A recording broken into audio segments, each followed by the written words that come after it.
Bonsoir à tous, ravi de vous retrouver pour une nouvelle rencontre avec un auteur. Ce soir, nous sommes ravis de retrouver Christophe Boltanski. Bonsoir Christophe. Bonsoir Estelle.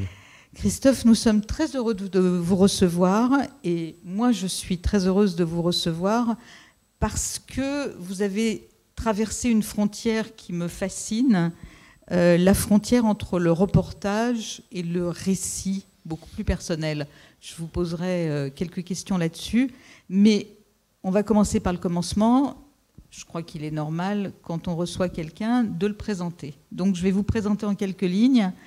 Christophe Boltanski, d'abord, pour dire les choses, on s'est rencontrés il y a quelques années, dans nos vies précédentes à l'un et à l'autre, puisque vous êtes journaliste.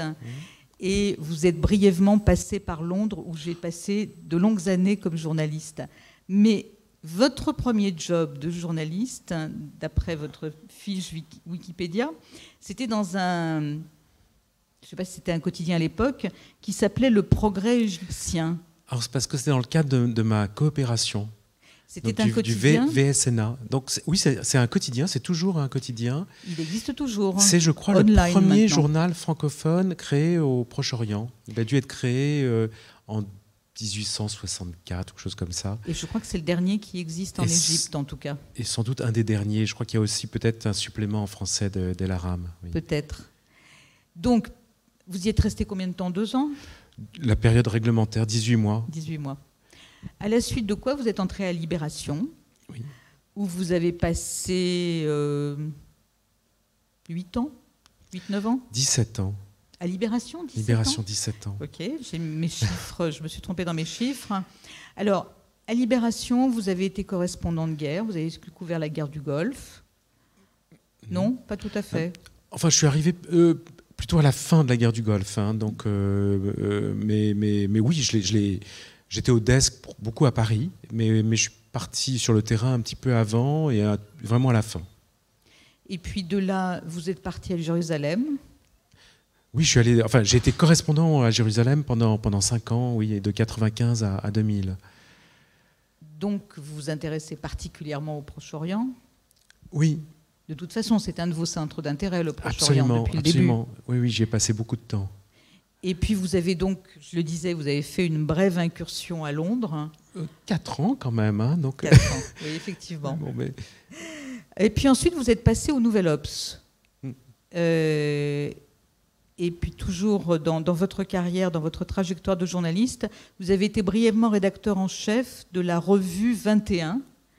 Mais déjà à l'époque, vous aviez lancé un chemin parallèle, puisque vous avez publié votre premier récit. Je ne sais pas comment dire, on ne peut pas parler de roman. On peut en discuter, hein, mais on en discutera. Pour moi, ce sont des romans, bien sûr. Enfin, ce sont des textes hybrides qui mélangent récit et fiction, mais comme aujourd'hui, presque 90% de la production littéraire. Alors, 2015, le premier, c'est La Cache. La Cache qui est consacrée à la famille Boltanski. Qui d'ailleurs est récompensé du prix Femina, ce qui est une belle réussite pour un premier livre. Ensuite, vous continuez avec un livre sur votre mère, que vous appelez Le Guetteur. Si on a le temps, on reviendra sur tout ça, mais on est aussi ici aujourd'hui pour parler du troisième, Les Vies de Jacob. Je pense qu'on le voit derrière moi à l'écran. Et alors, celui-là, à la différence des 2 autres, vous le consacrez à un inconnu absolu. Enfin, en tout cas, un inconnu pour moi. Un inconnu pour vous. Le point commun qu'il y a entre vos 3 récits, c'est qu'à chaque fois, c'est une enquête. Hein, c'est vrai? C'est une enquête. Oui. À la recherche d'enquête. Essayer de comprendre quelqu'un ou de comprendre un groupe de gens. Bon, la différence, donc, que dans un cas, c'est des gens qui ont fait partie de votre vie depuis toujours. Et le dernier, c'est au départ un inconnu. Et une approche très personnelle. Bon, tout ça, on en reparlera. Je veux quand même préciser une dernière chose pour les gens qui nous suivent sur Zoom et sur Facebook. Alors, mesdames, messieurs, si vous vous dites Boltanski, ça me dit quelque chose, mais je ne sais plus trop quoi. Alors, il y a au moins 2 Boltanski dont on parle beaucoup, dont le nom fait référence. D'abord, le plasticien Christophe Boltanski. Christian. Pardon. Bravo Esther. Donc le plasticien Christian Boltanski, je me suis même trompée sur mon texte, qui fait partie des 20, qui faisait, puisqu'il nous a quittés il y a quelques mois, il y a un an je crois. Cet été. Ouais. Qui faisait partie des 20 artistes français les plus connus au monde. Et l'autre, c'est le sociologue Luc Boltanski, là je ne me suis pas trompée, qui est un ancien disciple de Bourdieu, qui est un militant de gauche ou d'extrême gauche, et qui est un poète, et qui est aussi votre père. Christian Boltanski est votre oncle, Luc Boltanski est votre père, et ce ne sont que deux des personnages d'une exceptionnelle galaxie qui était la famille Boltanski. Si on a le temps, je voudrais qu'on y revienne, puisque vous lui avez consacré votre premier roman-récit. Alors, le dernier en date, Lévi Jacob. C'est très difficile d'aborder un livre face à un public quand on l'a lu soi-même et qu'on ne veut pas gâcher le plaisir des gens qui vont le découvrir. Alors, comme l'exercice est difficile, je vais vous lancer la balle. Racontez-nous, Christophe, ce que vous pouvez dire de ce livre sans divulgacher le suspense pour vos futurs lecteurs. Sans spoiler, comme on dit. Sans spoiler. Voilà, le point de départ du livre, hein, c'est un album qui a été trouvé au Puce et qui contient des centaines de photomatons d'un même homme, un homme jeune. On connaît la date, parce que les dates sont inscrites dans l'album. Donc on est entre 1970 et 1974. Et ce jeune homme utilise donc cette cabine automatique comme une sorte de scène de théâtre, parce qu'il enchaîne les poses, les postures. Parfois il porte une barbe, une moustache, un visage glabre, des cheveux longs, courts. Il change de vêtements, il est habillé parfois en homme d'affaires, parfois en rocker. Donc évidemment on a envie de savoir pourquoi cet album, pourquoi ces différents masques qu'il revêt. Et ce qui est très étrange avec cet album, c'est que sur les pages de garde, au début et à la fin, il y a des étiquettes sur lesquelles il a consigné à la fois tous les lieux où il a séjourné ces années-là, et à chaque fois il habite chez des gens, c'est une sorte de squatter. Vous avez pas moins de 24 adresses différentes, donc c'est un nomade. En 4 ans. En 4 ans, donc c'est quand même un laps de temps relativement court. Et un jour il est à Rome, un autre à Genève, à Saint-Gall, à Paris, à Lyon, à Marseille. Il y a une adresse en Israël. Et l'étiquette la plus intrigante, c'est la dernière. Il a écrit « Prière en cas d'accident de contacter le consulat d'Israël, 3 rue Rabelais, Paris ». Donc on a envie de comprendre pourquoi cette prière, comme si d'abord il s'adressait déjà à autrui, comme s'il savait que cet album allait tomber entre les mains de gens qu'il ne connaît pas. Pourquoi cette référence à un accident? Est-ce qu'il craint, il redoute un danger? Est-ce qu'il y a une menace qui pèse sur lui? Et pourquoi remettre cet album à un consulat, et au consulat d'Israël? Donc en fait, le point de départ, c'est une productrice de cinéma qui s'est retrouvée avec cet album, parce qu'un chineur, comme on dit dans le langage des puces, lui a trouvé pour elle, et me demande sur la base de ce document d'essayer d'imaginer un synopsis pour éventuellement en faire un film qui peut être un documentaire ou une fiction. Ah ben voilà, donc soit un documentaire, soit une fiction. Alors d'habitude, c'est le processus inverse, c'est-à-dire qu'on publie un bouquin et il y a un producteur qui vous appelle en vous disant tiens, c'est une belle idée, faisons-en quelque chose. Là, c'est le contraire, c'est une productrice qui vous confie une enquête. Voilà, donc au départ, je me retrouve avec cet album. Je vais d'abord le regarder pendant très longtemps, parce que je ne pouvais pas tout de suite me mettre sur la piste de cet homme, dont j'avais le nom. C'était un inconnu, mais pas un anonyme, parce qu'il avait écrit son nom partout dans l'album. Il s'appelle Jacob Pshiri. Mais bon, comme toujours, vous googlisez son nom et il n'y a rien. Et donc, je vais essayer d'abord de... c'était comme un jeu de pistes. On avait presque l'impression d'ailleurs qu'il avait semé des indices tout au long de cet album. Il y avait toutes ces adresses, donc je vais aller frapper à toutes les portes des lieux où il est censé avoir séjourné. Et j'imagine qu'au bout de 40 ans, il ne doit plus nécessairement rester des traces de ces lieux-ci. Et justement, il ne reste rien.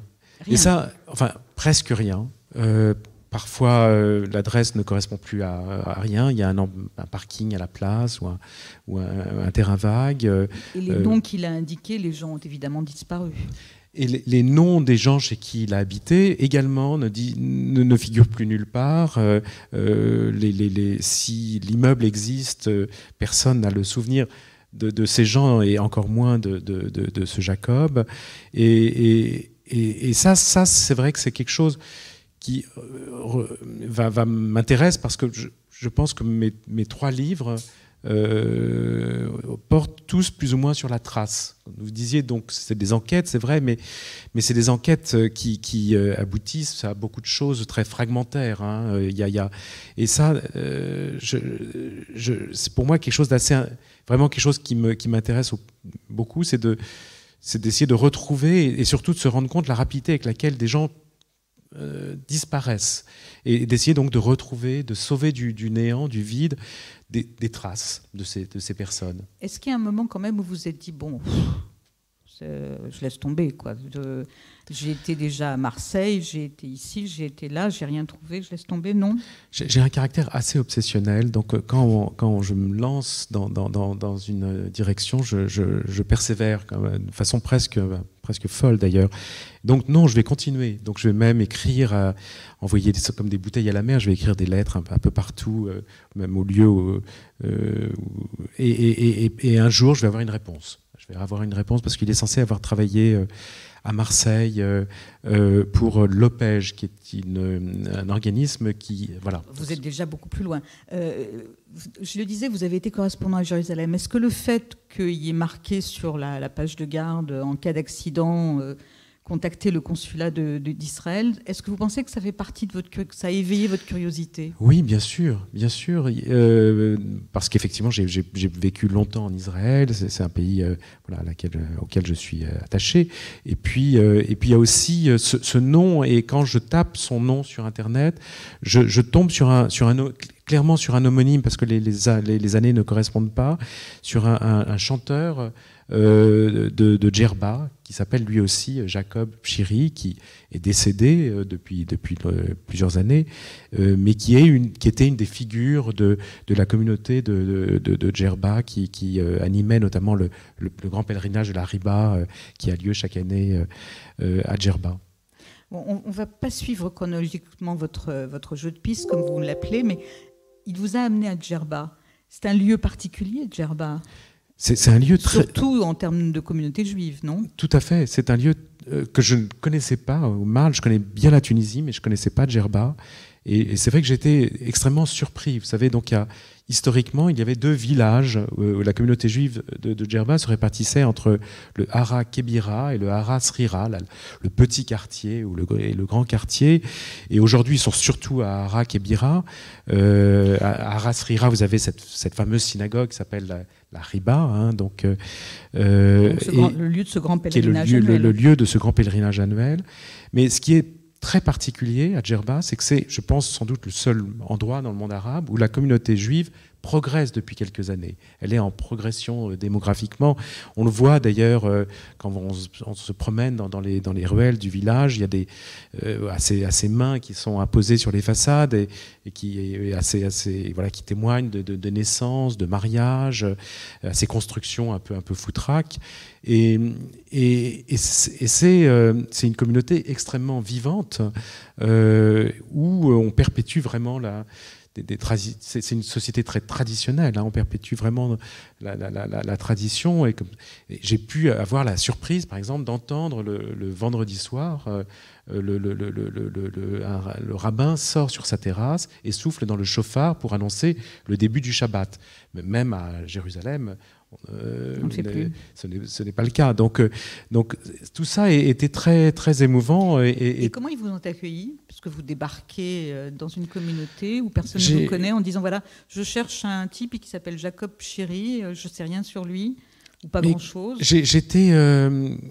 comme toujours, ce sont des rencontres, hein, des hasards. Donc j'étais accueilli par un homme formidable qui est le médecin du Hara Kibira, et qui s'appelle Dr Simon Saroun, et qui connaît absolument évidemment tout sur son quartier, parce que ça fait presque 40 ans qu'il exerce, et qui m'a servi de guide, qui m'a vraiment épaulé pendant toutes ces semaines passées à Djerba. Christophe, quelle est la différence entre débarquer comme journaliste qui couvre l'actualité chaude dans le même genre de circonstances? On arrive dans un lieu où on ne connaît personne, où les gens ne vous connaissent pas, puis tout d'un coup on leur pose toutes sortes de questions. Est-ce qu'il y a une différence ou c'est le même fonctionnement? C'est pour ça la différence entre journalisme et littérature. D'abord, il y a évidemment des points communs. Quand vous lisez, par exemple, les carnets d'Émile Zola, qu'il établissait avant chacun de ses romans, hein, des Rougeons macabres, quand il allait, avant d'écrire Germinal. Macquart, pardon, excusez-moi. C'est très joli. Quand il allait, avant d'aller à Marginal, avant d'écrire Germinal, il allait évidemment, il allait visiter les mines du Nord. Avant l'Argent, il allait passer quelques semaines à la Bourse de Paris. Même chose pour la bête humaine. Il a passé beaucoup de temps avec des cheminots. Donc, et ces carnets, c'est vraiment des carnets qui ressemblent un peu à des carnets de reportage. Mais je pense que la grande différence, c'est qu'un journaliste, on attend de lui qu'il apporte des réponses. Si vous n'apportez pas de réponses, vous avez de sérieux ennuis avec votre employeur et avec vos lecteurs. C'est-à-dire des réponses, c'est-à-dire une lecture compréhensible du monde, c'est ça? Oui, c'est ça. Et compréhensible facilement et vite. C'est ça. Il faut on dit toujours dans les écoles de journalisme qu'il faut que toutes les questions que le lecteur peut se poser en lisant votre article doivent trouver une réponse. Et un romancier, lui, il pose des questions. Et des questions qui, souvent, d'ailleurs, d'abord, c'est souvent la même question qu'il pose d'un roman à un autre. C'est des questions. Vous savez, Claude Simon disait, il faut travailler ce qui vous travaille, et c'est souvent ce que font les écrivains. Et la plupart du temps, d'ailleurs, cette question reste sans réponse, ou en tout cas, la réponse n'est que très partielle. Et donc voilà. Donc effectivement, quand je suis à Djerba, je vais essayer d'obtenir des réponses quand même à certaines de mes questions, mais je suis surtout travaillé par cette question, cette énigme que constitue pour moi Jacob, et qui va, même si évidemment je vais raconter en partie son histoire, mais cette énigme, elle reste aussi entière, je pense. On reviendra là-dessus, mais je voudrais continuer continuer à creuser mon sillon. Quelle est la différence entre écrire en tant que journaliste et écrire en tant que romancier? Est-ce que le fait de ne pas avoir le stress du bouclage, il faut que ton papier soit prêt dans 3 heures et il faut que tu trouves à remplir les X milliers de signes qu'on attend de toi? Et comment est-ce qu'on fait quand on n'a pas cette pression, justement, pour arriver à écrire, à travailler? D'abord, je pense que quand on est romancier, d'abord, il y a quelque chose qui s'appelle le déploiement. Je pense qu'on essaye de déployer des choses qui, elles, sont en général ramassées dans un article. Simplement, on a plus de place. Hein, donc, et surtout, je crois qu'il faut regarder le monde qui vous entoure un peu avec une... Je crois que c'est Baudelaire qui disait ça, avec une naïveté d'enfant. Il faut que je pense que pour un écrivain, rien n'est évident. Et malheureusement, souvent, les journalistes, et c'est un peu un reproche qu'on leur fait, et qu'on peut me faire même aux articles que j'ai dû écrire, mais ils enchaînent souvent beaucoup de clichés. par définition. Donc ils vont à l'évidence parce que l'évidence permet de gagner du temps et donc ils vont... on va parler du château à propos de l'Élysée, des jeunes de banlieue. Voilà, c'est des mots valises qui tout de suite suggèrent plein de choses au lecteur. Et je pense que le romancier, lui, il fait la chose inverse, c'est-à-dire qu'il ne va pas essayer va pas aller à ces généralités qui sont en général qui masquent plus qu'elles ne décrivent le réel, mais il va essayer d'aller au contraire au-delà de ces mots valises et de décrire les choses de façon plus fine, de décrire des êtres, des situations, des détails, des cas particuliers. C'est marrant que vous disiez ça parce que j'allais justement vous poser une question sur les descriptions dans votre livre. Vous décrivez les lieux où vous trouvez, la chambre d'hôtel où vous... mais les gens aussi, par exemple, vous parliez tout à l'heure de la productrice de cinéma qui vous a donné cet album de photos et j'avais l'impression en vous lisant de l'avoir sautillé de stress et de nervosité. Cette description, c'est pour que le lecteur comprenne ce que vous avez traversé. Ça vous paraît une évidence de décrire ce que vous voyez, ce que vous vivez? Je pense que l'objectif, c'est de rendre sensible le monde. Donc ce n'est pas de dire, c'est de montrer. Et c'est vrai que là encore une fois, un journaliste dit, il analyse, il explique, ou du moins il essaie. Il raconte aussi, il décrit. Mais c'est vrai que je pense que dans la littérature, il s'agit beaucoup plus de... Voilà, on est plus dans le monde sensible, on est plus dans les sensations, dans la description, dans l'image, finalement, que dans... Donc c'était des frustrations de ne pas pouvoir le faire avant, et maintenant vous vous autorisez, ou c'est quelque chose que vous êtes en train de découvrir et d'explorer? C'est une autre façon de fonctionner. C'est un autre monde. J'adore le métier de journaliste, parce que j'adore la possibilité d'être envoyé à l'autre bout du monde et de pouvoir passer 2 heures avec quelqu'un que je n'aurais jamais rencontré autrement. Et peut-être 2, quand je dis 2 heures, ça peut être 3 heures, 4 heures, 3 jours. Mais c'est ce qui est merveilleux dans le métier de journaliste, c'est des rencontres que l'on fait. Et donc ça j'ai très envie de le poursuivre, parce que je pense que c'est ça qui m'enrichit en tout cas. Mais effectivement, l'écriture n'est pas la même. L'écriture n'est pas la même. Et là, par exemple, vous dialoguez avec votre sujet.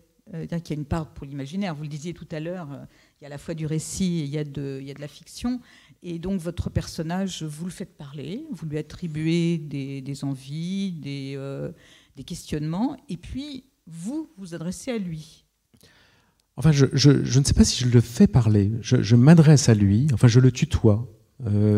Parce que j'ai effectivement senti étrangement, je pense qu'à travers une photo, il y a plein de choses qui passent. Et j'ai senti très vite une familiarité avec cet homme. Et comme si on avait des choses en commun. Et effectivement, plus j'avançais dans mon enquête, plus j'ai pu constater, ça c'est très très étrange, qu'il y avait beaucoup de choses dans son histoire qui entraient en résonance avec ma propre histoire. Donc je me suis autorisé effectivement dans l'écriture du livre à le tutoyer. Et quand je le tutoie, c'est une façon de m'adresser à lui, mais aussi de l'imaginer en train de faire des choses. Parce qu'effectivement, dans cette cabine automatique, il s'invente d'autres vies que la sienne. Et donc j'ai essayé aussi d'imaginer toutes les vies qu'il avait pu avoir. Et en parallèle, j'ai essayé d'enquêter pour essayer de comprendre réellement l'histoire de ce Jacob. J'ai prévu de vous faire lire un petit passage de votre livre. Je suis désolée que je vous prends en traître. Je ne vous ai pas prévenu, mais il y a un passage... page 106, voilà. Ben voilà, c'est précisément un dialogue avec Jacob. Vous voulez que je m'arrête où? Excusez-moi. À un moment où ça sera naturel, ici par exemple. Oui, très bien. La chambre que l'on te prête te sert d'atelier. Tes tableaux ne réclament ni palette ni chevalet, un coin de table te suffit. Pas besoin non plus d'une paire de ciseaux. Pour découper tes bandes de papier, tu les déchires à la main ou à l'aide d'une règle, après les avoir pliées en deux d'un geste leste. Dans ton travail, comme dans le reste, tu privilégies l'immédiateté, la fulgurance. Tu sépares les images les unes des autres sans trop respecter leurs contours. Il t'arrive même de mordre sur celle qui suit. Tu les mélanges comme les pièces d'un puzzle et les disposes sur une page blanche dans un ordre étudié en prenant soin d'alterner les époques, les chevelures, les modes, les postures. Tu es ton propre modèle. Tu te places toujours au cœur de ton œuvre. Quand tu admets quelqu'un à tes côtés, tu ne lui laisses qu'un rôle de figuration. Tu exhibes ton visage, ton buste, parfois tes mains, de grandes pognes vigoureuses et impatientes. Pourquoi aller chercher ailleurs ? Un homme envoie un autre, et toi, au moins, tu es là, disponible, corvéable à merci. Seul face à ton reflet, tu ne cherches pas à t'embellir ou à te magnifier. Même quand tu mets tes lunettes noires, ta casquette de pilote, ton uniforme de soldat ou ton bonnet de laine, tu te montres tel que tu es. Tu souris, parce que c'est plus gai, voilà tout. L'humeur est à la fête, surtout là où tu passes désormais tes journées. Tu es étudiant dans une université quelque part en Europe, que tu sois dans un campus de béton ou un vieux palais encombré de statues, tu as choisi le bon moment. Tu fais partie des héros du jour, de ceux qui paradent et entraînent les foules. Tu te retrouves au milieu d'une kermesse géante, drôle et bordélique. Autour de toi règne un immense désir de créer, de refaire le monde, de subvertir l'ordre existant. L'imagination est au pouvoir, la beauté s'affiche dans la rue, l'art est à tout le monde et tout le monde s'en réclame, toi comme les autres. Merci Christophe. Vous disiez avant que je vous fasse lire qu'il y avait une résonance dans cette quête. Vous avez trouvé des résonances entre Jacob et vous. Il m'a semblé que le thème principal de ce livre, c'est la quête d'identité. Oui. D'abord, qui est Jacob pour vous, sujet d'enquête, mais aussi pour Jacob lui-même. Absolument. Alors, est-ce que c'est vous qui lui attribuez cette problématique, cette réflexion, ou est-ce que vous avez des éléments qui vous disent que lui se préoccupait de ça ? D'abord, il s'agissait bien quand même de photos d'identité. Oui. Donc, quand on se rend dans une cabine automatique, on vient pour établir un document qui doit être après déclaré conforme à ce que vous êtes, à votre visage. Il ne faut pas porter de lunettes. Voilà, il y a toute une série de conditions à réunir. Lui se déguise. Lui se déguise. Mais cet album se lisait presque comme un livre. Hein. Il y avait comme un livre. Dans un livre, vous avez un début, un milieu, une fin, et il y avait une progression dans ces photos. Et derrière, au départ, il y a une sorte de sourire radieux, marmoréen, figé. Et petit à petit, derrière ce sourire, on sent poindre une inquiétude, un doute, des questions. Et j'ai eu le sentiment, mais c'est vrai que c'était vraiment de l'ordre de l'intuition à ce stade, qu'il y avait une faille chez cet homme, qui avait profondément une recherche de soi-même. D'ailleurs, on a le sentiment que c'est une sorte de collection. Et a priori, on ne collectionne que ce qu'on ne possède pas encore. Donc c'est quelqu'un qui ne se possédait pas, à mon sens, et qui cherchait à se retrouver. Et en plus, il y avait même des mises en abîme dans cet album. Il y avait une photo, notamment, où il tenait une autre photo d'identité d'un homme qui avait l'air plus âgé, habillé à l'oriental. Et plus tard, j'ai appris qu'il s'agissait de son père. Et là, le visage, l'air qu'il arborait était un air de doute, d'interrogation profonde, comme s'il nous demandait « mais qui je suis ?» Donc oui, je suis parti avec l'idée que cet homme était taraudé par cette question identitaire. Vous avez l'impression que vous l'avez rencontré pendant cette longue quête, qu'à la fin, vous savez un peu qui c'était ?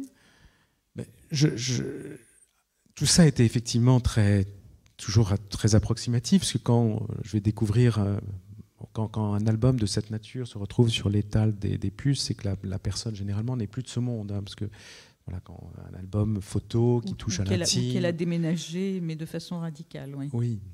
Donc je ne vais jamais rencontrer Jacob, mais je vais rencontrer ses enfants. Et ces enfants, ce sont des gens formidables. On est devenus amis. Et je vais leur faire lire le manuscrit avant qu'il soit publié. Ils ont reconnu leur père. Et ils m'ont dit qu'ils avaient reconnu leur père. Voilà. Ce qui m'a surpris, ému, parce que Soulagé? Non. Soulagé. Non, j'étais soulagé qu'ils aient aimé le livre, parce que s'ils m'avaient dit, voilà, ce livre est une trahison, c'est insupportable, j'aurais été évidemment extrêmement embêté. Mais surtout surpris, en fait. Surpris, effectivement, que cet homme que je n'ai jamais rencontré puisse ressembler un petit peu à l'homme qu'ils ont connu.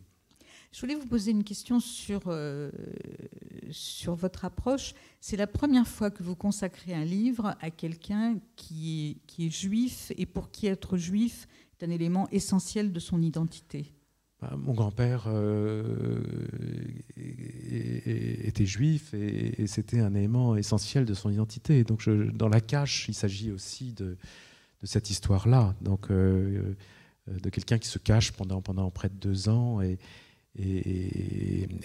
après cette cache va devenir presque un mode de vie pour toute la famille. Mais c'est vrai, vous avez raison dans le sens où il s'agit pas simplement de quelqu'un qui est juif, mais qui est religieux quand même à sa manière et qui va surtout consacrer les dernières années de sa vie à une tâche très particulière.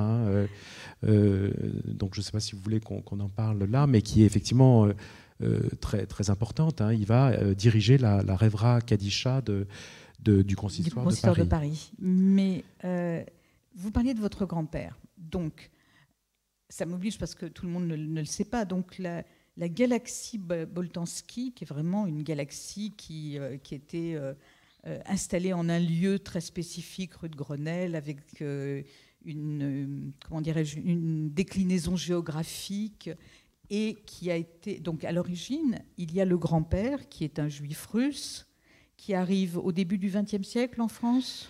Il arrive d'Odessa, oui, à la fin du XIXe. La fin du XIXe. Et qui se convertit au catholicisme. Il va se convertir au catholicisme après la guerre de 14, oui. Après la guerre de 14. Et qui rencontre une jeune femme bretonne qui, elle, de son côté, a souffert de la polio, et donc elle est handicapée du fait de cette poliomyélite, qui, elle, est une bretonne catholique. Elle a été adoptée. Elle a été adoptée. Enfant. Donc elle a une histoire très particulière. Son père était un avocat, mais totalement désargenté, donc qui ne pouvait pas subvenir à l'éducation de ses enfants. Donc elle a été adoptée très, très, très dans son enfance. Donc ces deux personnages se rencontrent, forment un couple. Ils ont 3 ou 4 enfants. Bon, ils ont 3 fils. Ils ont 3 fils. Il n'y a pas de fille dedans. Et ma grand-mère, enfin, ils vont également adopter une fille. Mais bien des années plus tard, oui. D'accord. Donc vous grandissez. Alors, donc ce grand-père qui est converti après la guerre de 14 et à qui l'occupant allemand explique que conversion ou pas conversion, pour eux, ils sont juifs. Et donc là-dessus, votre grand-mère a cette idée extraordinaire. Racontez-nous, c'est stupéfiant. Ma grand-mère... Évidemment, lui, d'abord, s'est fait établir une fausse carte d'identité, ce qui était très particulier. Il l'avait gardée dans son secrétaire à Paris, et un jour, il me l'avait montré, et j'avais été extrêmement surpris. Je me souviens, la photo, c'était une photo d'une vieille dame. Il ressemblait un peu à Miss Marple sur cette carte d'identité. Donc, un ami qui était... chirurgien, mais qui était un faussaire de talent, avait établi ces papiers d'identité et avait eu l'idée saugrenue, à mon sens, de transformer mon grand-père en Miss Marple. Et ma grand-mère, de toute façon, donc lui, son idée, c'était peut-être de partir en Suisse ou en Espagne, mais ma grand-mère lui avait dit, c'est absolument impossible, tu seras... arrêtez tout de suite. Et elle a eu l'idée donc de monter une sorte de stratagème. Donc ils ont divorcé officiellement devant la justice française, j'imagine pour... Ils ont commencé par se disputer. Alors, non, ils ont établi un acte de divorce. Ah, d'accord. Ensuite, effectivement, ils ont simulé une dispute. Et un soir, il a claqué la porte, il est parti et il est revenu en catimini durant la nuit. Et il est resté ensuite caché sous un parquet parce qu'il s'était aperçu qu'il y avait un dénivelé suffisamment important pour établir une cache. Voilà. Et donc, en fait, la cache se trouvait dans une petite pièce sans fenêtre, une sorte d'entre-deux, de cagibi, où il restait durant la journée, mais dès qu'il y avait quelqu'un qui rentrait, ou quand mon père était présent, parce que mon père était trop petit pour comprendre, donc il fallait qu'il ne sache rien, il disparaissait dans sa cache. Et ça a duré combien de temps ? Et ça a duré presque 2 ans, de décembre 42 à août 44. Et après-guerre, est-ce que ça a été discuté dans la famille ? Non, les enfants étaient petits. À la fois, on connaissait tous cette histoire, mais d'abord, la cache existait toujours. Elle était toujours là, à 2 pas de la chambre de mes grands-parents. Mais mon grand-père, lui, n'a jamais raconté comment il a vécu tout cela. C'était quelqu'un d'assez silencieux. Est-ce qu'ils se sont remariés, du coup ? Ils se sont remariés juste après-guerre. Ma grand-mère a hésité. Elle trouvait que ce nouveau statut n'était pas si mal. Donc, elle a réfléchi à 2 fois avant de réépouser son mari. Mais... Et dans la famille, donc, puisque ma question de départ, c'était à propos de la relation au judaïsme, vous m'avez répondu que votre grand-père était juif. Certes, il était juif, mais est-ce que le judaïsme dans la famille Boltanski était autre chose que le fait d'avoir à se cacher pendant 2 ans ? C'était central. D'abord, il faut bien comprendre, on parle d'une famille, des juifs immigrés qui arrivent d'Odessa, qui embrassent la République, la France, la terre des Lumières, des droits de l'homme. Et il y a ce premier choc qui est la guerre de 14. Il va se retrouver médecin dans un poste de secours au chemin des Dames, et avant cela dans la Somme. Et donc, voilà, la boucherie terrible de 14. Il est ensuite, je pense qu'il revient avec un syndrome un peu post-traumatique, comme on dirait aujourd'hui. Il est rempli d'interrogations, il est en besoin de sens, il est en recherche de sens. Il va voir d'abord un rabbin, et il lui pose plein de questions, mais il trouve quand même que c'est très compliqué. Et puis il va voir finalement un juif converti qui est devenu abbé et qui va d'ailleurs convertir à son tour plusieurs intellectuels juifs de l'entre-deux-guerres. Mais il reste profondément attaché à ses origines. Tout le milieu de ma famille, dans lequel j'ai grandi, c'est que des juifs qui sont pas religieux d'ailleurs, pour la plupart, qui sont tous des survivants. Donc le monde dans lequel je vais grandir, et c'est celui-là. C'est pas un monde religieux. C'est pas donc effectivement lui est Votre catholique. père se serait défini comme juif, par exemple ? Non. Mon oncle, on a prononcé quand il est mort le Kaddish. Donc mon père, moins. Je ne sais pas, tout ça est compliqué. Et donc pour vous, ça fait partie de l'héritage ? Oui.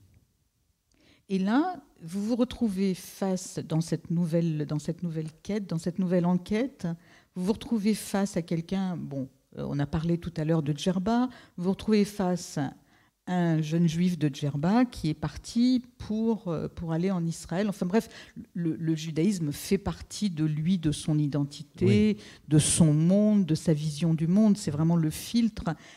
Est-ce que, à travers cette expérience quand même assez différente, est-ce que ça vous a apporté quelque chose ? Oui. Ça vous a amené à regarder les choses un peu différemment ? Ça vous a amené à repenser, par exemple, à ces années que vous avez passées à Jérusalem, un tout petit peu différemment, ou ça n'a rien à voir ? En tout cas, ça m'a bien sûr, oui. De toute façon, tout livre vous fait progresser, d'une manière générale. Vous ne sortez jamais indemne de l'écriture d'un roman, quel qu'il soit, je pense. Donc oui, bien sûr, j'étais très, très ému par cet homme et par son parcours. Et notamment, dans ma famille, la mort n'a pas droit de citer. C'est quelque chose dont on ne parle pas. Quand mes grands-parents sont morts, mon grand-père, j'étais encore jeune, je n'ai pas eu le droit d'assister à l'enterrement. Et ma grand-mère, j'étais justement en Égypte, en train de faire ma coopération. Je n'ai appris sa mort qu'un mois après, parce que j'appelais chez moi tous les 3 semaines, un mois. C'était assez compliqué, il fallait aller dans un bureau de poste. Et là, on m'a dit voilà, que ma grand-mère était morte. Mais je ne sais même pas où ils sont vraiment enterrés. Je ne suis même pas sûr que ma famille sache. Donc il y a un refus absolu de la mort. Et alors que Jacob, lui, il va, pendant 15 ans de sa vie, se confronter à la mort, mais à un rapport physique à la mort. C'est-à-dire qu'il va... et vous savez, et ça, c'est vrai que c'est un rapport très particulier. C'est-à-dire que, évidemment, dans le judaïsme, la période entre le décès et l'inhumation est une période extrêmement critique, où on dit que le défunt souffre, il est en état de souffrance. En plus, il y a l'ange de la mort qui rôde. Il faut que l'inhumation ait lieu le plus vite possible. Donc, il y a une sorte de course contre la montre, et donc il va être exposé à cela pendant les dernières années de sa vie. Ça va littéralement, totalement le happer. Il va y sacrifier tout, sa santé, sa famille. Et ça, c'est vrai que c'est quelque chose que je connaissais peu ou mal, en tout cas. Il y a ce rapport aussi charnel au corps, puisqu'il y a la toilette rituelle. Donc toutes ces choses-là, effectivement, étaient pour moi oui, en grande partie des découvertes. Je me demandais, en vous écoutant parler, est-ce que le fait d'avoir écrit d'abord sur votre famille à vous, donc d'avoir fait ce travail de recherche, d'exhumation, est-ce que d'une certaine façon, ça a transformé votre rapport au monde? C'est-à-dire qu'aujourd'hui, quand vous écrivez sur autre chose, il y a une attitude différente, il y a un avant et un après. Je ne sais pas, mais en tout cas, c'est vrai que ce qui est important pour moi, c'est d'abord, c'est de trouver la bonne distance. Quand j'ai écrit sur ma famille, j'ai essayé effectivement de trouver la bonne distance pour raconter cette histoire, de ne pas être ni trop près ni trop loin. Pour ma mère, par exemple, à chaque fois, j'essaye d'inventer des formes. Donc, par exemple, dans La Cache, j'ai considéré que le personnage principal, c'était la maison, parce qu'il y avait cette cache au milieu, presque comme le ventre de la baleine. Et donc, chaque pièce de la maison constitue un chapitre. Donc, la table des matières suit le plan de la maison. Pour ma mère, je ne voulais pas raconter ce qu'on a beaucoup fait, un fils qui raconte sa mère, son enfance, son adolescence. J'ai voulu raconter la mère que je ne connaissais pas. Donc évidemment, je connais ma mère comme tout un chacun, mais j'ai voulu raconter, partir à la recherche d'une inconnue. Donc de raconter ma mère avant ma naissance, juste avant, parce que les conditions de ma naissance sont très particulières et étaient étroitement liées à son activité militante. Et les dernières années de sa vie, où elle était hantée par ses démons, où elle s'était beaucoup refermée, elle était convaincue qu'elle était épiée, espionnée par ses voisins, on pourrait dire paranoïaque. Donc, et j'ai voulu lier ces deux pans de sa vie ensemble. Parce que le premier pan, c'était une jeune femme qui était debout, active, militante. Le deuxième pan, c'était une femme qui était couchée, qui passait son temps essentiellement allongée et apeurée. Donc voilà. Donc quand je pars sur les traces d'un autre inconnu, c'est effectivement une démarche qui m'est déjà assez familière. C'est effectivement quelque chose qui me paraît aussi, oui, presque naturel. Mais ça doit être plus facile, non, émotionnellement, de faire une enquête sur quelqu'un qui n'a aucun rapport avec vous, ni de près ni de loin. C'est plus facile est plus compliqué aussi parce que quand vous écrivez sur des personnages réels, je crois que c'est Emmanuel Carrère qui dit ça, parce qu'il, dans tous ses romans, il n'écrit que sur des gens qui ont existé, qui existent. Il dit voilà, que ces personnes ont un droit d'inventaire. Parfois c'est compliqué, hein, mais ils ont un droit oui, les gens ont un droit de regard sur ce que vous avez écrit. Donc, d'une certaine manière, ma famille, parce que tout le monde a écrit dans cette famille, il y a une sorte de liberté qui m'était accordée, mais c'est plus compliqué quand vous écrivez sur autrui. Donc, vous ne pouvez pas écrire n'importe quoi. Donc et je pense aussi qu'il faut raconter la vie de quelqu'un, mais que nous avons tous droit aussi à ce nous avons un droit à l'opacité. Donc, je ne cherche pas à tout raconter. Je ne fais pas forcément œuvre dans mes livres. Peut-être que les gens vont être déçus si je dis ça. Je ne fais pas forcément œuvre de biographe. Vous savez, un biographe, souvent, il recueille toutes sortes de choses, des dates, des archives, des anecdotes, des souvenirs, et il met ça dans dans un grand fait-tout. Il en fait un ensemble homogène, lisse, cohérent, linéaire, chronologique. Et moi, j'essaie dans mes livres, en tout cas, je pense que j'écris des choses qui sont plutôt des sortes de l'ordre de l'histoire trouée. Donc, c'est beaucoup plus fragmentaire, c'est beaucoup plus... il y a plus d'aspérité, c'est plus rugueux. Et j'essaye. Et il y a des blancs, il y a des silences. Et j'essaye pas forcément de remplir tous les blancs. Christophe, j'ai une dernière question, et puis après je verrai si éventuellement j'en ai d'autres à vous poser. Jacob Chiry, ou Jacques Chiry, puisqu'il utilisait les deux prénoms, évidemment sa vie est unique, c'est un personnage unique. Est-ce que vous pensez, maintenant que vous l'avez suivi pendant ces 3 ans et que vous avez enquêté sur chacun des aspects de sa personnalité, est-ce que vous pensez qu'il est représentatif de sa génération aussi ? Est-ce qu'il Absolument. Oui, c'est un itinéraire. Ça aussi, c'est, je pense, un point commun entre mes 3 livres, c'est-à-dire qu'à chaque fois, il s'agit d'une histoire singulière, mais adossée à la grande histoire. Donc, il y a la Seconde Guerre mondiale dans La Cage, il y a la guerre d'Algérie dans Le Guetteur, et là, il y a aussi une grande histoire qui se déploie, qui est celle de beaucoup de gens originaires du monde arabe qui vont émigrer en Israël. C'est-à-dire que mais l'histoire de Jacob est aussi une histoire tout à fait personnelle et singulière parce que c'est une histoire de dépossession. C'est quelqu'un qui va tout perdre. Il va perdre son père, sa maison, il va quitter sa fratrie, sa mère. Et donc je pense que la faille dont je parlais tout à l'heure, elle vient aussi de là, de cette dépossession, de ce déracinement. Mais l'histoire de Jacob, c'est aussi l'histoire, c'est cette grande histoire où il y a, par exemple, c'est vrai que beaucoup d'enfants vont arriver en Israël dans les années 50, 40, 50. Vous avez les enfants orphelins de la Shoah, vous avez beaucoup d'enfants qui viennent du Maghreb ou du Yémen. Les enfants qui viennent d'Europe vont être surtout... Parce que l'immigration en Israël était aussi un enjeu politique. Donc le MAPAI, le Parti travailliste, les envoyait au kibbutz, exactement. Les enfants qui venaient du monde arabe, là, il fallait que le Parti national religieux, qui faisait partie de la coalition gouvernementale, il fallait qu'il ait sa part de Parce que c'était des communautés plus pratiquantes, plus traditionnelles. Ils estimaient effectivement que venant de sociétés plus traditionnelles, ces enfants donc devaient aller dans des pensionnats religieux. Et Jacob va se retrouver dans un pensionnat religieux, ce qui n'était pas forcément ce qu'il souhaitait, parce qu'il arrive à l'âge de 14 ans, et son père, parce que son père va mourir très vite, mais son père a fait quelque chose qui est rare dans la communauté juive de Djerba.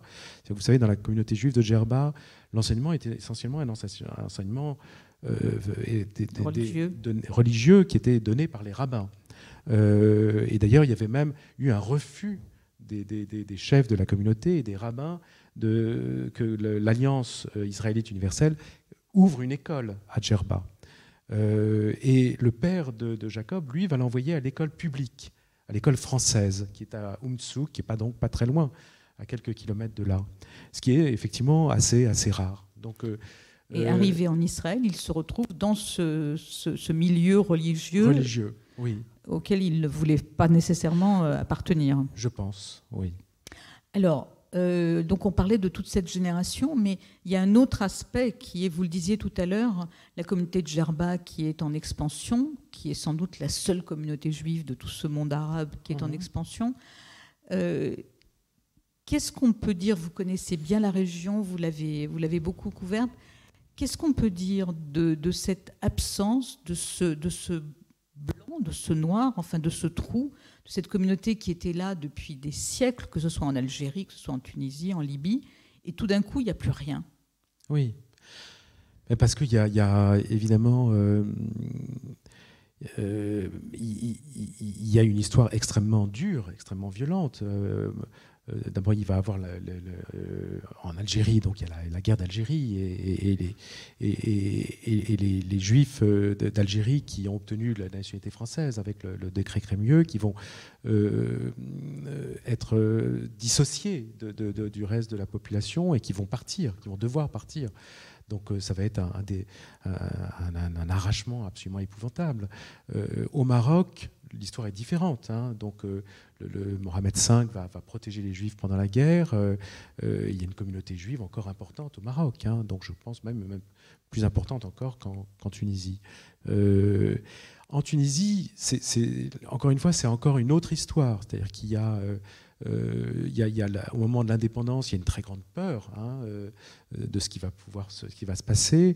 Il y a donc Israël qui a été créé, il y a les guerres israélo-arabes, et Bourguiba va évidemment prendre, va pas accepter Israël. Donc il y a un refus de l'État d'Israël, et il y a des mesures qui vont être oui, il va y avoir des mesures prises contre la communauté juive. Même si au tout début, il y a un ministre, je crois, un ministre du gouvernement Bourguiba qui est juif, alors que c'est une communauté très importante.